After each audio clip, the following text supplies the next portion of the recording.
Hi అండి, అందరికీ నమస్కారం. Welcome to my channel. ఈ వీడియోలో ఉద్యోగులకు, పెన్షనర్లకి సూపర్ గుడ్ న్యూస్ అండి. సో వీరికి నో ఇన్కమ్ ట్యాక్స్. సో కొత్త రూల్స్ అయితే రావడం జరిగిందండి. కొత్త వార్షిక ఆదాయ బడ్జెట్ అయితే ప్రవేశపెట్టడం జరిగింది. పూర్తి స్థాయి బడ్జెట్లో మనకు ఇన్కమ్ ట్యాక్స్ సంబంధించిన మంచి గుడ్ న్యూస్ అయితే ఉన్నాయండి. సామాన్యులకు మరియు ఉద్యోగ పెన్షన్లందరికీ కూడా ఇవి ఉపయోగపడతాయి. ఎందుకంటే ట్యాక్స్ బెనిఫిట్స్ అయితే చాలా వచ్చాయి. వాటి గురించి వివరంగా తెలుసుకుందాము. వీడియోని అయితే ఎక్కడికైనా స్కిప్ చేయకుండా ఎండ్ వరకు చూడనప్పుడు పూర్తి ఇన్ఫర్మేషన్ అర్థమవుతుంది. వీడియోకి ఒక లైక్ చేయండి ఫ్రెండ్స్. వీడియోలోకి అయితే వెళ్ళిపోదాము ఫ్రెండ్స్. ఇక వివరాల్లోకి వచ్చినట్లయితే new tax slab for financial year 2024 to 2025. So ఆ స్లాబ్లు ఎలా ఉన్నాయంటే 0 నుంచి అప్ టు 3 lakhs వరకు కూడా ఎటువంటి ట్యాక్స్లు ఉండవండి. పర్ యానం ఇన్కమ్ వచ్చేసి 3 lakhs ఉన్న వారికి ఎటువంటి ట్యాక్స్ అయితే పడదు. 3 lakhs 1 రూపీ నుంచి 7 lakhs వరకు ఉన్న వారికి 5% ట్యాక్స్ అయితే పడుతుంది. అలాగే 7 lakhs 1 రూపీ నుండి 10 lakhs వరకు 10% ఇన్కమ్ ట్యాక్స్ అయితే పడుతుంది. 10 lakhs 1 రూపీ నుంచి 12 lakhs వరకు 15% అయితే ఇన్కమ్ ట్యాక్స్ పడుతుంది. 12 lakhs 1 రూపీ నుంచి 15 lakh వరకు 20% ఇన్కమ్ ట్యాక్స్ అయితే పడుతుంది. సో ఇంకా 15 lakhs 15 lakhs కంటే ఎంత ఉన్నా కూడా 30% అయితే ఇన్కమ్ ట్యాక్స్గా మనము చెల్లించాల్సి అయితే ఉంటుంది. సో ఇక్కడ మనకు 3 lakhs వరకు ఎటువంటి ట్యాక్స్ అయితే లేదండి. కీ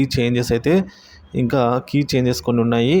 స్టాండర్డ్ డిడక్షన్ అనేది 50,000 రూపాయలు ఉండేదాన్ని ఇప్పుడు 75,000కి అయితే పెంచడం జరిగిందండి. సో కాబట్టి 75,000 వరకు కూడా ట్యాక్స్ అంటే మనము చూపించుకోవచ్చు అనమాట.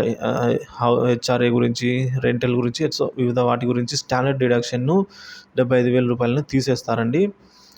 అవి పరిగణలోకి అయితే రాదు. ఇక new tax slab introduced with reduced tax rate. No tax up to 3 lakhs, previously 2.5 lakh. అంటే ఇంతకుముందు మనకు 2.5 లక్షల వరకు ఎటువంటి ట్యాక్స్ పడేది కాదు. ఇప్పుడు మనకు 3 లక్షల ఆదాయం ఉన్నా కూడా ఎటువంటి ట్యాక్స్ అయితే ఉండదు. సో ఇది వరకు 3 లక్షల ఆదాయం ఉన్న వారికి 5% ఇన్కమ్ ట్యాక్స్ విధించేవారు. ఇప్పుడు 7 లక్షల వరకు కూడా మనకు 5% వరకే నియమించారనమాట ట్యాక్స్. సో 7 లక్షల పైన ఉంటే 5% పడుతుంది. ఇది వరకు 5 లక్షల రూపాయలు అంటే ఎక్కువ ఉంటే 10% ట్యాక్స్ తీసుకునేవారు. ఇప్పుడు 10 లక్షలు అంతకంటే ఎక్కువ ఉంటే దాన్ని 10 లక్షలకు పెంచడం జరిగింది. పెంచి 10 లక్షలు అంతకంటే ఎక్కువ ఉంటే 10% ట్యాక్స్ అయితే పడుతుంది. ఇది వరకు 7,50,000కు 15% ట్యాక్స్గా డిడక్ట్ అయ్యేది. కానీ ఇప్పుడు 12 లక్షలు అంతకు పైగా ఉంటేనే 15% మనకు డిడక్ట్ అవుతుంది ట్యాక్స్లో. ఇక యాన్యువల్ ఇన్కమ్ 10 లక్షలు ఉండేవారికి గతంలో 20% ట్యాక్స్ విధించేవారు. ఇప్పుడు 15 లక్షల వారికి మాత్రమే 20% విధిస్తున్నారు. సో ఈ విధంగా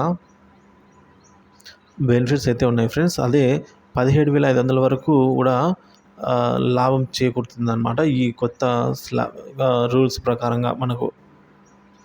సో ఇది ఫ్రెండ్స్ ఇన్కమ్ ట్యాక్స్ సంబంధించిన పూర్తి స్థాయి సమాచారము. సో మొత్తానికి పెన్షనర్లకు వారి యొక్క ఆదాయాన్ని పట్టించి వాళ్ళకి 7,50,000 వరకు కూడా ఎటువంటి ట్యాక్స్ అయితే 7,75,000 వరకు కూడా ఎటువంటి ట్యాక్స్ పడదు అని అయితే మనకు తెలుస్తుంది ఫ్రెండ్స్.